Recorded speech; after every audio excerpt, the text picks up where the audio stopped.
Radhari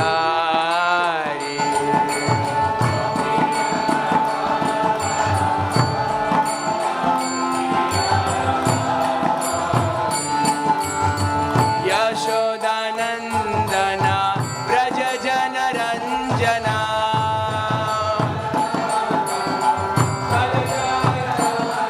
Yashodanandana Braja Jana Ranjana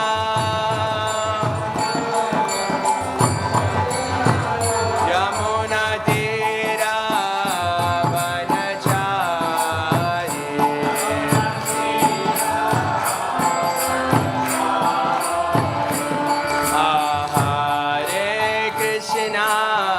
Hare Krishna Krishna Krishna Hare Hare Hare Rama Rama Rama Hare Hare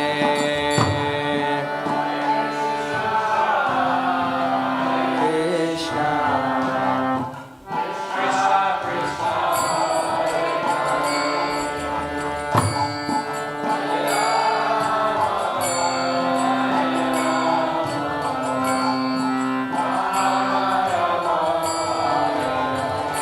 Jaya Radha Gokula Nanda Radha Gokula Nanda Radhe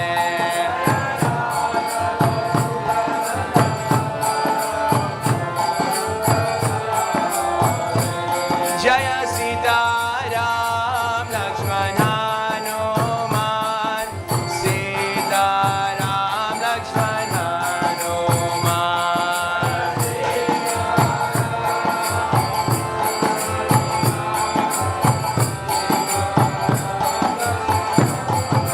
Jaya Goranidai Jaya Goranidai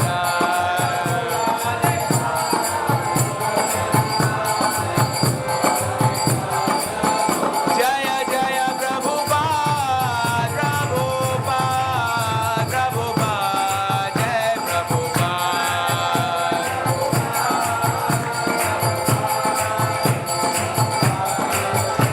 Anitai Gaur Hari Bol Gaur Hari Bol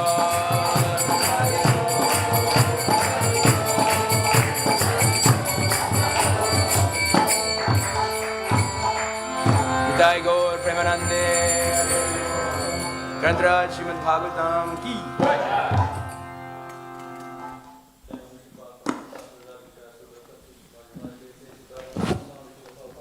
Jai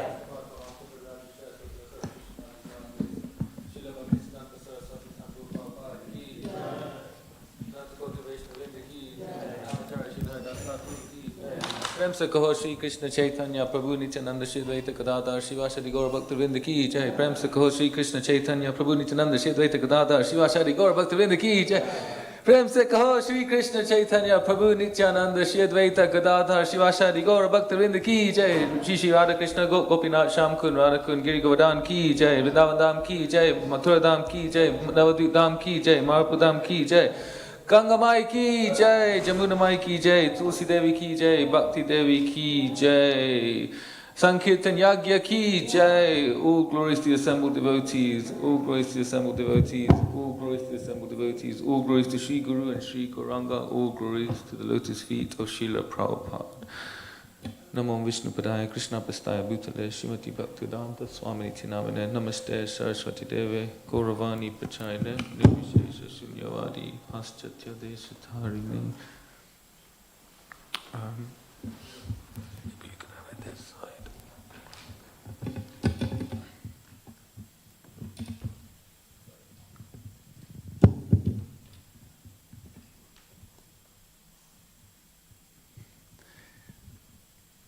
Hare Krishna. Hare Krishna. So reading from Canto 2, chapter number 10. Chapter number 10 is Bhagavatam is the answer to all questions. And we're reading from text number 17. Om Namo Bhagavate Vasudevaya. Om Namo Bhagavate Vasudevaya. Om Namo Bhagavate Vasudevaya. Om Namo Bhagavate Vasudevaya. Om Namo Bhagavate Vasudevaya. Pranena Kshipatak Shutrit Antarajayate Vibho Pipashato Chikshatascha Pranmukham Nirabhidyata Pranena Kshipatak Shutrit Antarajayate Vibho Pipashato Chikshatascha Pranmukham Nirabhidyata Pranena Kshipatak Shutrid Antarajayate Vibho Pipashato Chikshatascha Pranmukham Nirabhidyata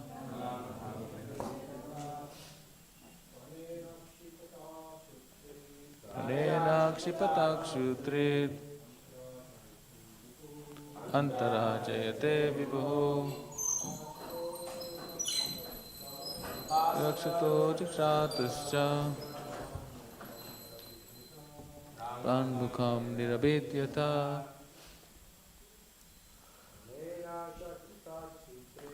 Pranena Kshipatak Shutrid Antarajayate Vibho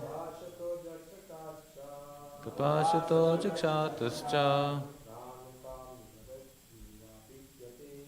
Pranmukham Nirabhidyata Pranena Kshipatak Shutrid Pranena Kshipatak Shutrid Antarajayate Vibho Antarajayate Vibho Pasacho Jakshatascha Pipashato Chikshatascha Pramukham Niravidyata. Pranmukham Nirabhidyata. Mataji's?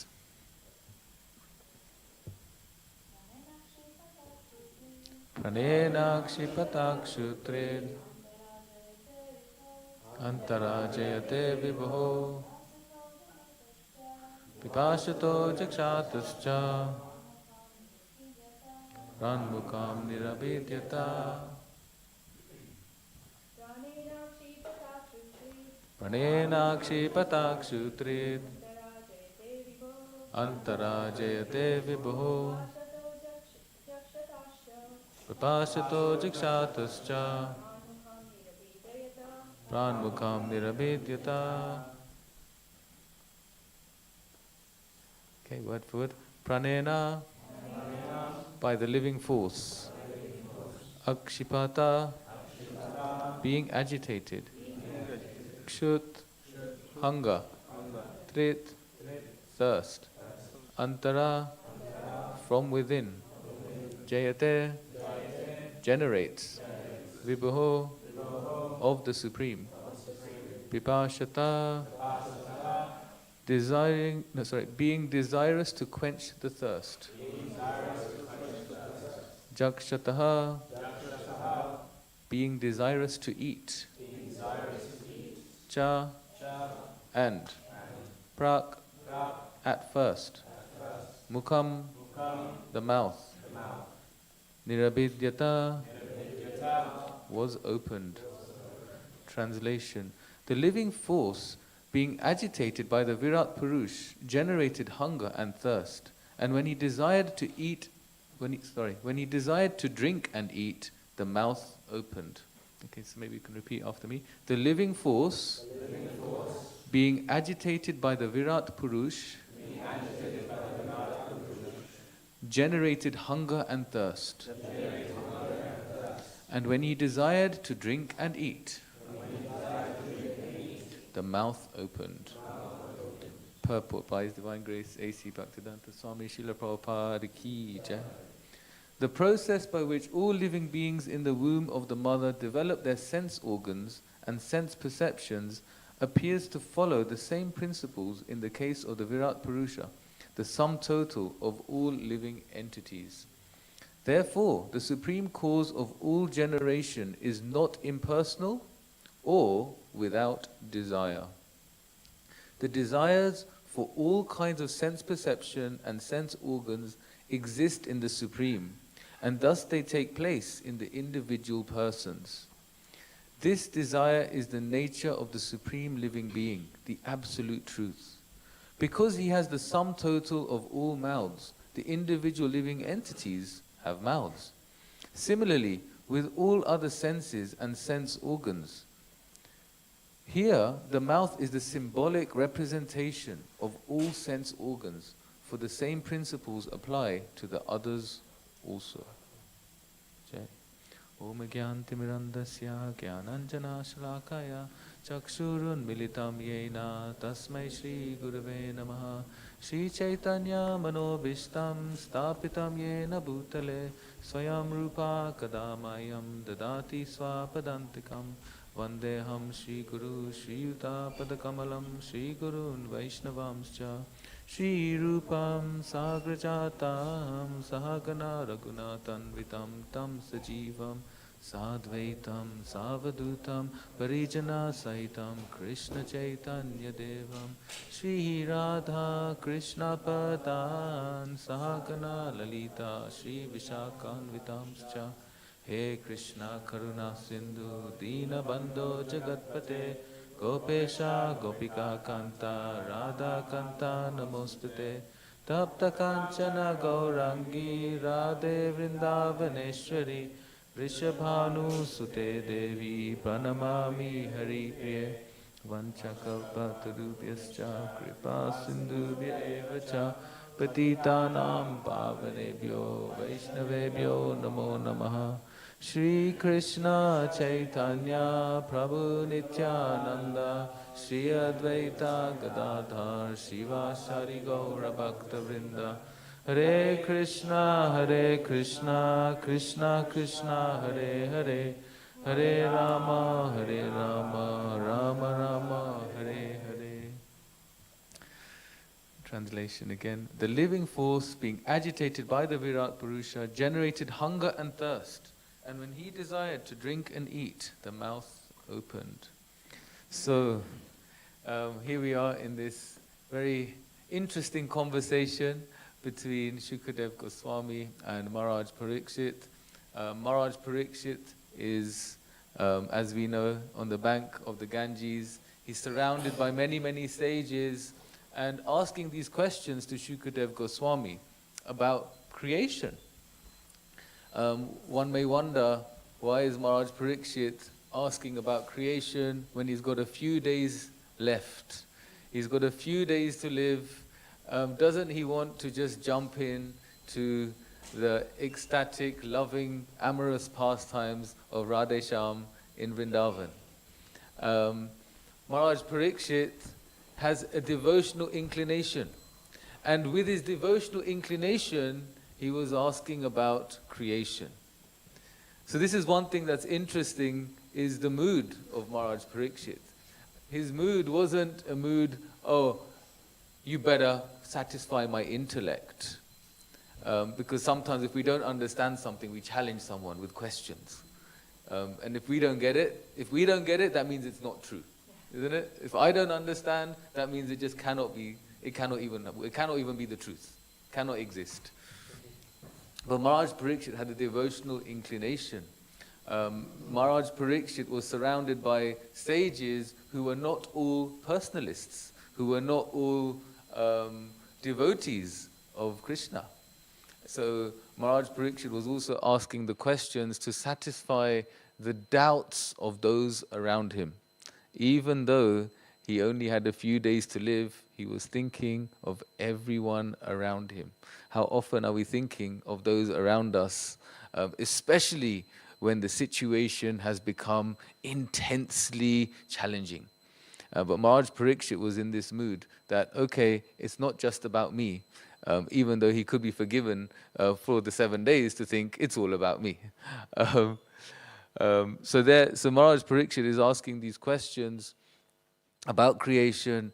It's an interesting it's interesting how the Srimad Bhagavatam, well, actually, the first text in this chapter describes all the 10 different divisions, we could say, or the 10 subjects, so creation, sub-creation, planetary systems, protection, creative impetus, the change of manus, the science of God, returning back home, liberation, and the summum bonum. So these are the 10 subjects of Srimad Bhagavatam. In fact, these are the 10 subjects of Puranas, actually. Of all the Puranas, these are the 10 subject matters.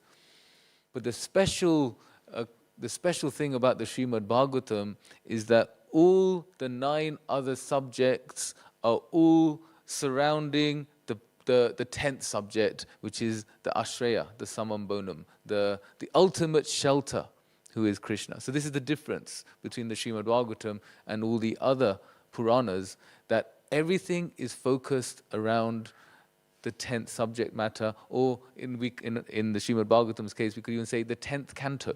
The 10th canto is all about the loving pastimes of Radha and Krishna.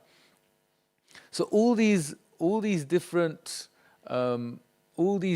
descriptions of the Lord, the Purusha incarnations, the creation, all these stories of devotees in all the preceding cantos, the different pastimes of the different incarnations of the Lord, they are all they're all leading us up. They're all leading us up to this wonderful Leela of Krishna in the 10th canto. So why is it that we need to hear about creation? Why is it that there's so much explanation? The thing is that if we went straight in to the 10th canto and we hear about Krishna stealing the clothes of the gopis, if we go straight into the 10th canto and we hear that Krishna was stealing butter from all the households in Vrindavan, we might start to think, who is this Krishna? Who is this Krishna that is behaving in such an awkward way? It's quite awkward. Who is this Krishna, when we read the Mahabharata, who is this Krishna who is telling Yudhishthir to lie? Who is this Krishna who is telling Arjuna to kill Karna when he cannot fight back? Who is this Krishna who's telling Bhima to strike Duryodhana below the waist?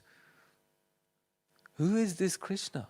He doesn't seem like a moral person. Forget being God. He doesn't even seem like a moral human being.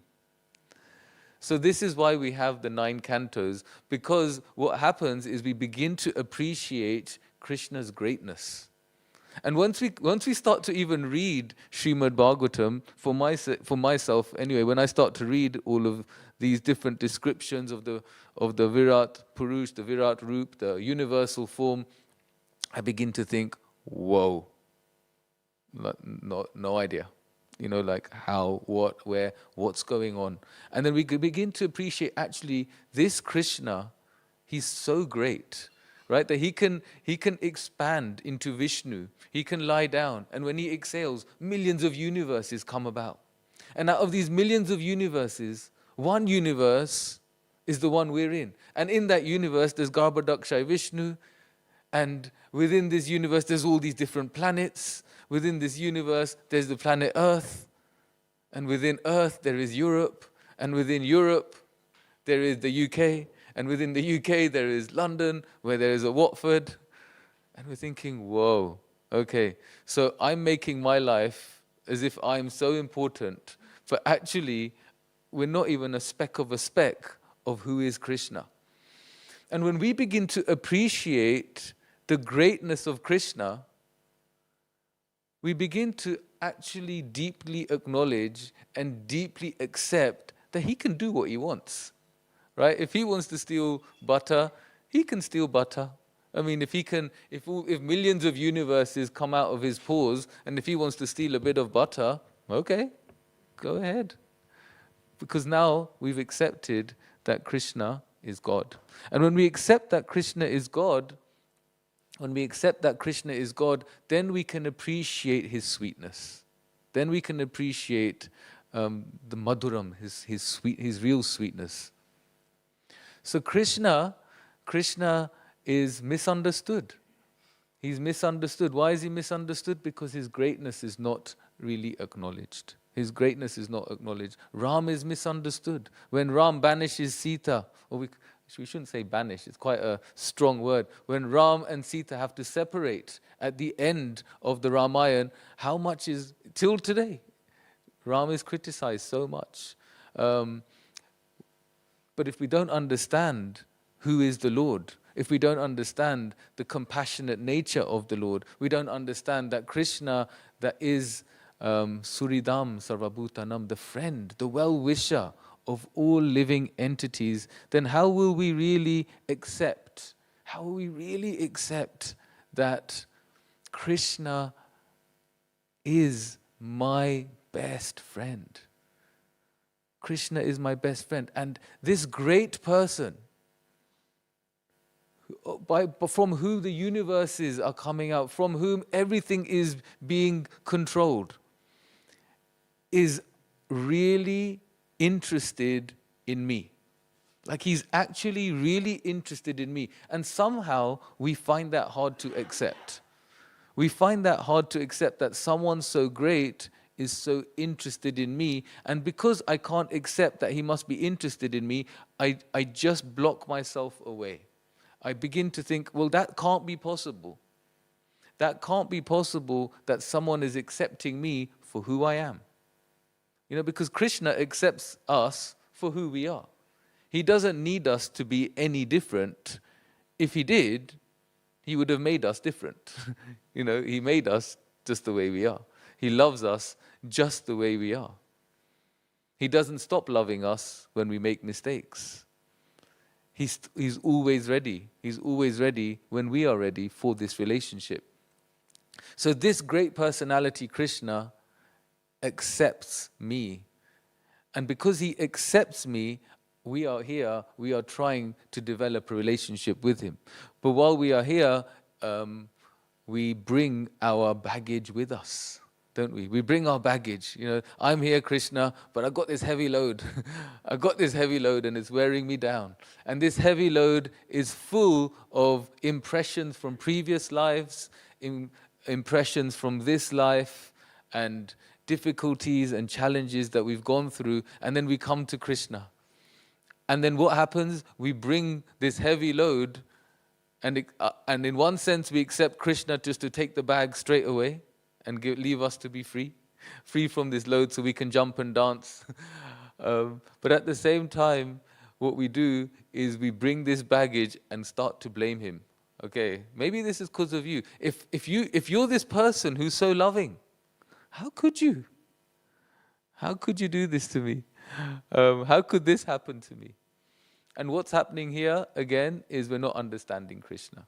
If we don't understand him, then if we don't understand him because of who he is, his greatness, and that's why we read all these chapters of the Srimad Bhagavatam to really appreciate his greatness, then what happens? We go before Krishna and we don't understand him. We just expect him to be the person who immediately takes away all our suffering and immediately gives us Krishna Prem. Not just Krishna Prem. We also need all our material desires satisfied. All these things he must deal with on day one. And if he doesn't deal with them all on day one, I just doubt him straight away.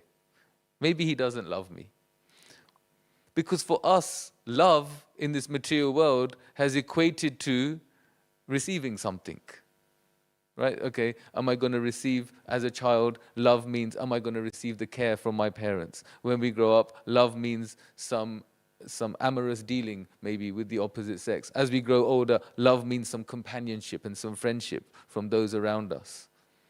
So for us, this is how we equate to love. And then we come to Krishna, and we're like, hey, how about me?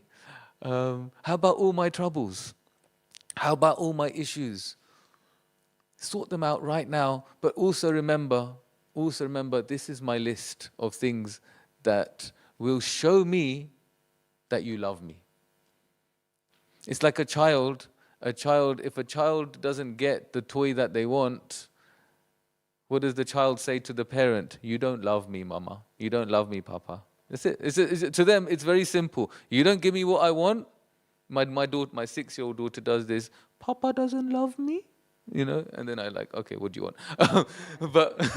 but this is the thing, that if we don't get what we want when we want it, we immediately think that the Lord doesn't love us. We immediately believe that actually, how could he love me? But what happens is we've not taken time to understand him. And if we take time to understand him, we really can appreciate and accept that Krishna does things in his time. And the way to really, really start to accepting him more and appreciating and acknowledging his love for us more is just at some points just to reflect. And just take some time to look back and think about all the things that we've gone through since becoming a devotee, since coming to the temple, since seeing Radha Gokulananda for the first time. And just think about all the wonderful things that have happened previously when at that particular time you were doubting him. And when we look back and we see how life has unfolded, actually, there's been some wonderful arrangements that Krishna has made for us. It's just at that time we weren't able to accept them as wonderful arrangements. We were just thinking, what is he playing at now? What is he doing now?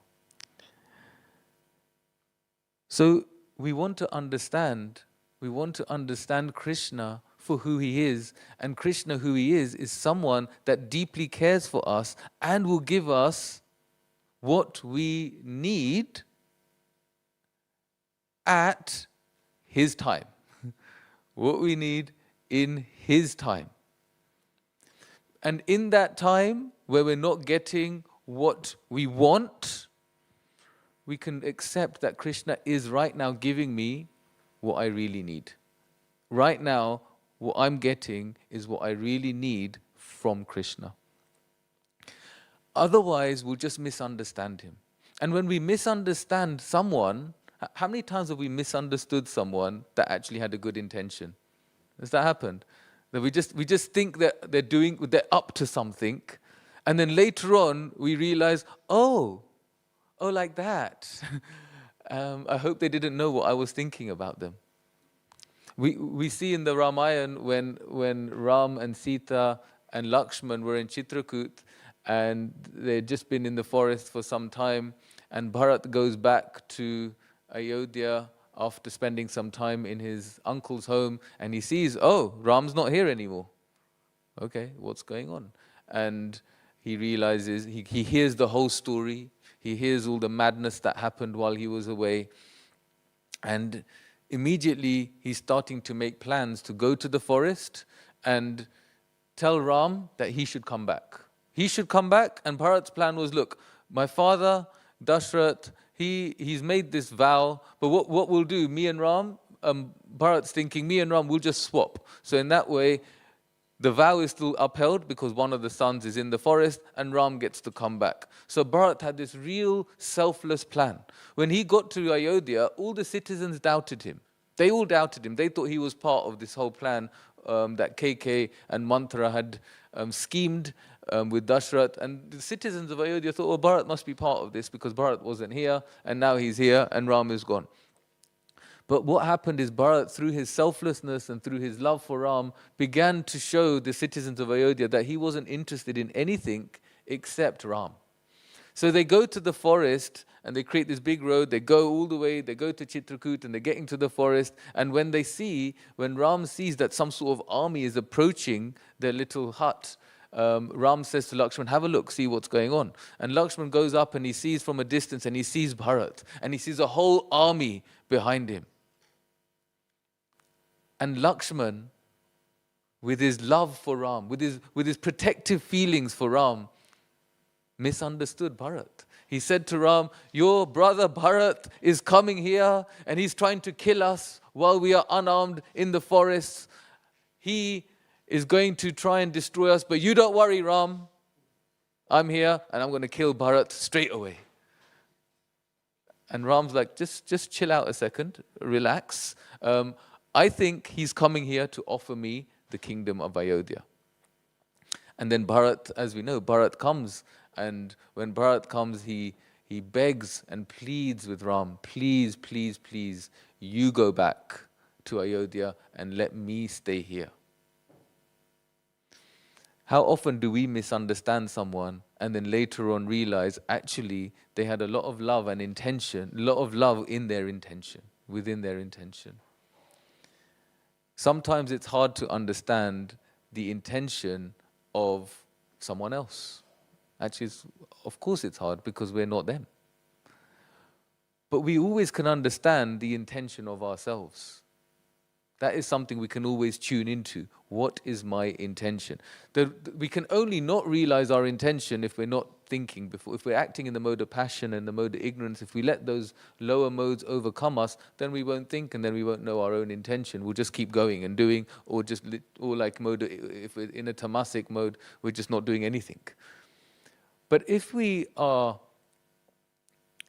practicing our spiritual life from the mode of goodness, we're thinking. And when we're thinking, we're thinking of what my intention is. What is my intention? And how can I, with my devotional intention, my higher intention, serve others? We won't always know the intention of someone else, but at least we could be human and moralistic and just... what do they say? Innocent before proven guilty. We can at least do that much. Let's give someone the benefit of the doubt. A lot of the time what happens, someone does something and straight away we are like, we got our spiritual gun out, ready to attack back, ready to fight back, but actually not realizing that this person may have a devotional inclination. We're thinking, Maharaj Parikshit, why are you asking about creation? But he's got a devotional inclination. He's thinking of those around him. He's thinking of those that are around him. Prabhupada, he came to the West and he started to give sannyas to many disciples. He was being criticized. Jai. Shri Shri Radha Gokulananda Bhagwan Ki Jai, Sitaram Lakshman Hanuman Bhagwan Ki Jai, Gaur-Nitai Bhagwan Ki Jai. So Srila Prabhupada was being criticized. How can you give sannyas? So many devotees are falling down. Sannyasis are not being able to keep up to this very strict vow. But Srila Prabhupada's intention is he's starting a worldwide revolution, a worldwide movement. And for that to happen, what he was doing needed to happen. He needed to give sannyas. He knew that not everyone's going to last their whole lifetime in this vow of sannyas. But risks needed to be taken. Because what was Srila Prabhupada's intention? To spread love of Godhead all around the world. That was his intention. Once an Indian gentleman said to Srila Prabhupada, your disciples, they're always sleeping in your class. And Prabhupada said, always? And he said, they're always sleeping in your class, like all the time. Maybe some of the time they're awake, but most of the time they're just sleeping in class. They're not listening to you. And Prabhupada said to that gentleman, they're awake this much, but look how much they're doing for me. You're awake this much, how much are you doing for me? So, and if we see what did Srila Prabhupada do, he revolutionized Brahminical culture. He was giving sannyas to the Westerners. He was allowing ladies to take Brahmin initiation. He was allowing ladies to cook for him. All these wonderful things Srila Prabhupada did. Why? Because his intention was spreading love all around the world. Spreading love. And love comes from the source, the original source of love, who is Krishna. So that was Prabhupada's intention. But some were looking at him and thinking, what is he doing? What is he doing? Just giving judgment. How could he do this? How could he do this? KK, what did she do?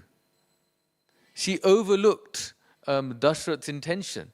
because Manthara poisoned her mind, she overlooked Dashrath's intention. She just started to think, Dashrath is now scheming against me. Dashrath is scheming against my son. Totally misunderstood him, and then catastrophic events happened later, banishing Ram to the forest. How many times have we seen a devotee do something a bit dodgy and it just looks a bit dodgy? But yeah, maybe we can just find out what the intention is, or try to inquire what is the intention before we really start to create offenses, before we really become offensive. And what we could really do to help ourselves is try to think, what is it that's bugging me so much about what that other devotee is doing? Like, there's one side of it we don't understand. We don't understand why they're doing or what they're doing. We don't quite get the intention, and because we don't quite get the intention, we think the worst before thinking the best. We pass judgment before knowing the facts. And sometimes what happens is we begin to it really starts to get under our skin. What this particular person is doing starts to really get under our skin. But when it starts to get under our skin, we know that actually this is within me. The only reason it's bugging me so much, the only reason it's getting to me so much is because this is actually within me somewhere. And we can use this as Krishna guiding me to what is within me that I can work on. What is within me that I can work on? And Krishna is just giving us that vision. This is Krishna's love for us. We're feeling that this person has hurt me. And because this person has hurt me, Krishna, why are you doing this to me? But actually, if we think about it, if we look at it the other way, Krishna, why is it that this is hurting me and it's not hurting this other person? Why is it hurting me so much and not this other person? And then we can go into this journey of inner self-exploration and try and work out what is within us. What are the anarthas within me? What are the conditionings within me that is blocking me from seeing Krishna's love in this situation? What is it that's within me that is blocking me? Maybe I'm not really understanding myself very well. And if I'm not understanding myself very well, what chance do we have of understanding someone else? If we're not even understanding ourselves. If we don't understand that maybe within me I have a feeling unacceptable. Maybe there's an example. Okay, give my own example. So maybe I have a feeling of feeling unacceptable. And because I feel unaccepted within myself, if I feel unaccepted within myself, then when I have an interaction with another devotee, I just begin to think that they don't accept me. That person doesn't accept me. That person doesn't accept me. And ultimately, Radhe Shyam, they don't, Radha Gokulananda, they don't accept me. But what the big problem is maybe I've not really ever felt accepted. And I've not worked on that. And maybe Krishna's giving me an opportunity to understand my own conditionings. And when I can work on my own conditionings, then that block can go away, and then I can have a more deeper relationship with the Lord. And this also works with the positives. Do we understand what uplifts me in Krishna consciousness? Like, we can think about this. What really inspires me in my spiritual life? What inspires me in Krishna consciousness? Which association uplifts me? Like, whose association, when I'm around this devotee, really uplifts me and gets me really, really enthused about Krishna consciousness? Who is that devotee? Who are they? And can I get more of their association? What are my desires? What are my spiritual desires? What are my material desires? We can ask ourselves, we can understand ourselves. And if in this way if we can accept what our desires are, Rather than thinking, no, the goal is here, my desires are here, so let me suppress them, let me pretend they're not there. What will happen? They'll just keep coming back. They'll just keep coming back. But if we can acknowledge what our desires are, accept what our desires are, then we are taking responsibility of our spiritual life. And we can't pass the buck to someone else. We fly our own aeroplane. So if we're not passing the buck to someone else, we're taking responsibility of our spiritual life, then what will happen? We'll become a useful instrument. Not an instrument that is constantly frustrated and constantly agitated. Because that can happen. We become constantly frustrated, constantly agitated, because our felt needs are not being met. But we need to know what they are. And if we know what they are, we take responsibility for who we are. And when we take responsibility for who we are, we can work on ourselves and develop this deep relationship with the sadhus, with the Guru, and with Krishna. We can then understand when Krishna says something in the Bhagavad Gita, when we hear about Krishna in the Srimad Bhagavatam, we can accept it. We can accept it because we've worked on the fact that maybe, actually I am acceptable, the devotees do accept me, and Krishna does accept me.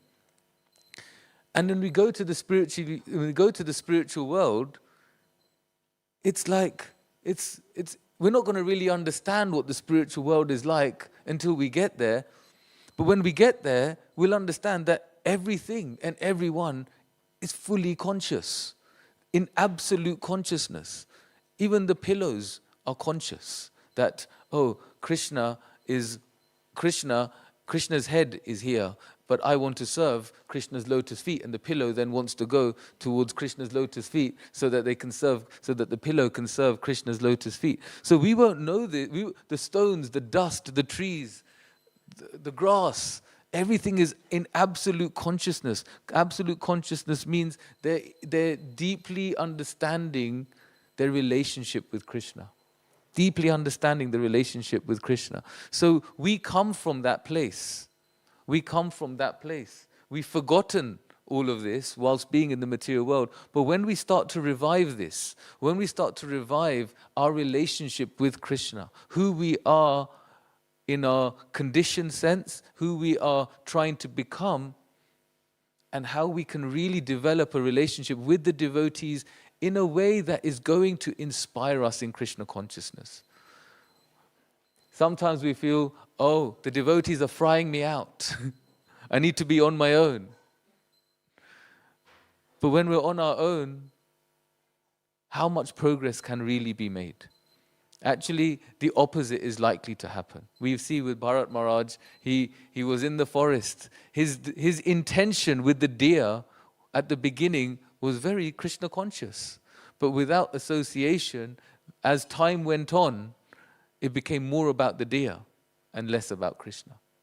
Which is a wonderful lesson for all of us, that we need to have uplifting association. It's not just about association. Yes, association of devotees. We should be friendly with all devotees all the time. But we need to understand who uplifts me. Who gives me that spiritual enthusiasm? Who gives me that spiritual determination?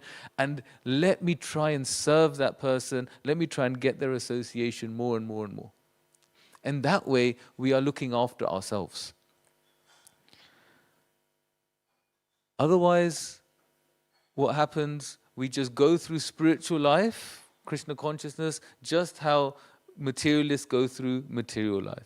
Doing my 16 rounds, doing my 4 regs, coming to the temple, and it's go to work, feed the family, go to cinema, go to the nightclub. It's just going on. It's just going on, and life just passes by, and years just go by, and years go by. But then at some point we're going to reach this place of, okay, where am I going? Where am I really going with all of this? So when we want to really, really, really embrace and imbibe what Krishna has given us through the Bhagavatam, yes, let's accept Krishna as someone who's so great, yet so loving. Someone who can do anything, but someone who still wants me. Someone who still accepts me. Someone who really loves me for who I am, And he doesn't need me to be anyone else. He doesn't need me to be like that person or the other person. He just loves me for who I am. So let me bring out the best of me and give that to Krishna. Let me not be fearful and scared about the dirt inside. Let me go and dig it all out, understand what it is, and spiritualize it all. And then once it has become spiritualized, once you've dug it all out and it's become spiritualized, we'll become absolutely conscious, fully conscious, like the pillow, like the grass, like all the devotees in Vrindavan Dham. So maybe we can stop here. Kantaraj Srimad Bhagavatam Ki Jai. Would anyone like to share any thoughts, reflections, questions? Please feel free. Yes, Manava Prabhu. Hare Krishna. Thank you. You were saying at the beginning that when we appreciate that Krishna is the Supreme Personality of Godhead, then we can appreciate His sweetness. But you can see that the Vrajavasis, they don't know Krishna is the Supreme Personality of Godhead, but they're experiencing so much sweetness. It seems a contradiction. Did you say anything? Yeah, I could try. So for us, the sadhakas, when we, the sadhakas, appreciate Krishna's greatness, then we can appreciate Krishna's sweetness, and that sweetness includes the relationship he has with the Brajbasis.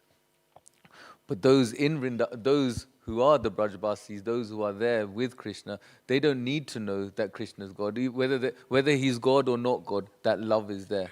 So for the sadhaka, we need to accept Krishna's greatness to appreciate his sweetness. But those in Vrindavan Dham, who are in that relationship, to them it doesn't matter. Pure love. When we've got pure love for Krishna, it doesn't matter whether he's God, he's not God. I just love Krishna for who he is. So at what point do we start? Because we hear a lot, or we're not qualified to hear Krishna's pastimes, and we should just hear what we're reading today about the Vyat Rupa, etc., or Krishna's creation. So at what point should we start hearing Krishna's pastimes? Because we never, even during Bhagavatam class, we seem to stop at 10th canto, part 1. We don't continue. We just go back to the first canto, and it just seems to... So what point are we qualified to hear Krishna's pastime? Well, I mean, Srila Prabhupada, when he was here, he wrote the Krishna book, and the Krishna book is Krishna's pastimes, and the Krishna book wasn't just for, it was for everyone, and Srimad Bhagavatam is also for everyone. So Krishna's pastimes are there, and they were being mass distributed under Srila Prabhupada's watch. He knew that the Krishna book, which is Krishna's pastimes, is being distributed. So I think to hear Krishna's pastimes, Prabhupada made it quite clear by writing the Krishna book and getting the Krishna book distributed that we can hear Krishna's pastimes. It's maybe that we won't appreciate we might not appreciate the sweetness of Krishna's pastimes unless we read the preceding cantos before the 10th canto. But then when we do read Krishna's pastimes in the 10th canto, then we'll appreciate the sweetness more. So the pastimes are there. Simultaneously, yeah. I think so, because Prabhupada did that. The Krishna book was being passed around at the same time he was writing Srimad Bhagavatam. So, anyway, if anyone has any other thoughts on that, yes. Sure.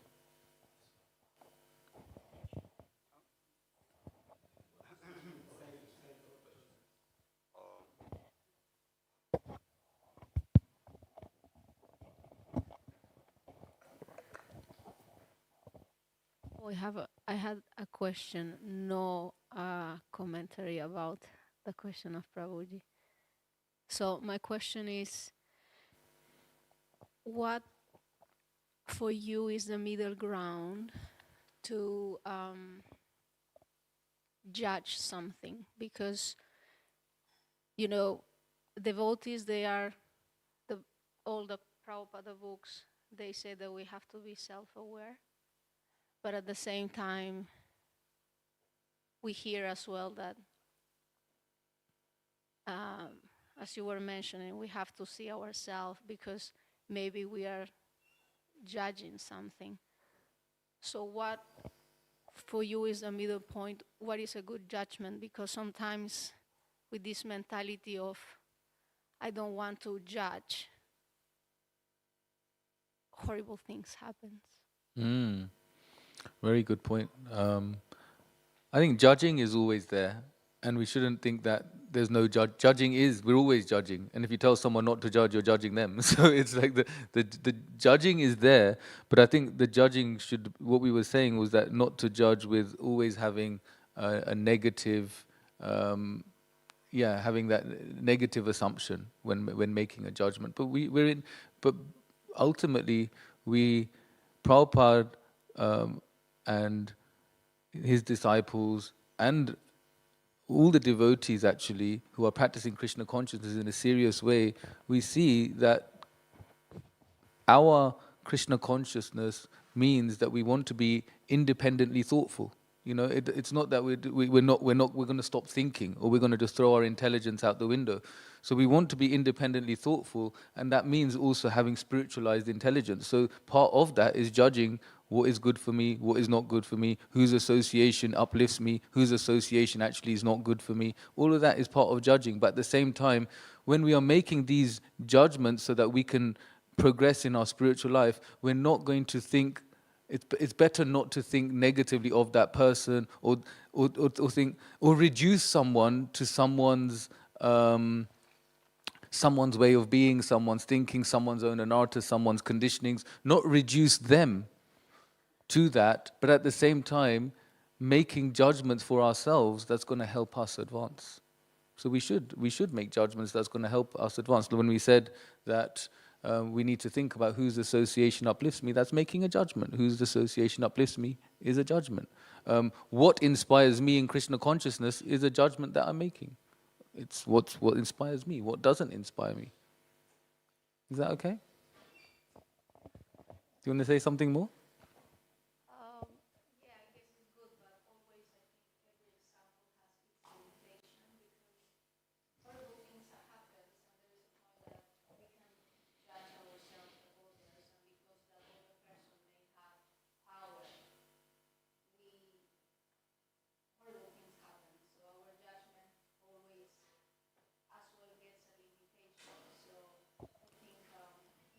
Yeah.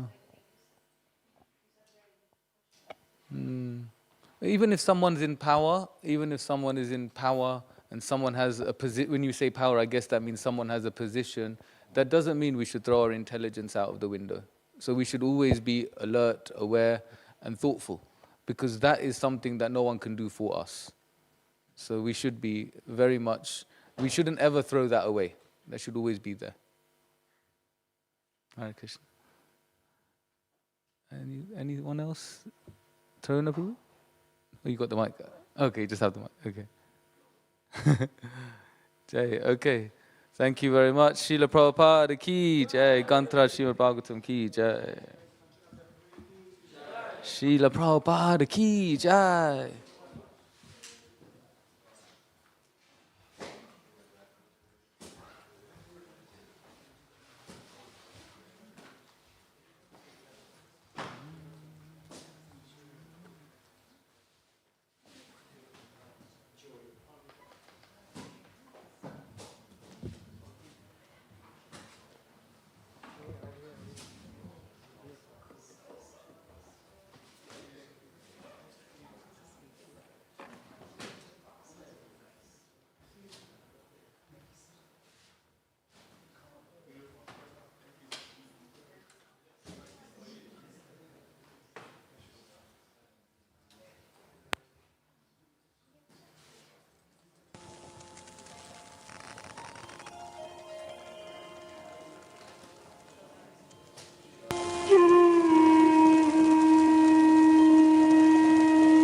Hare Krishna, Krishna Krishna, Hare Hare, Hare Rama, Rama Rama, Hare Hare, Hare Krishna, Krishna Krishna, Hare Hare, Hare Rama, Rama Rama, Hare Hare, Hare Krishna, Krishna Krishna, Hare Hare, Hare Rama, Rama Rama, Hare Hare, Hare Krishna.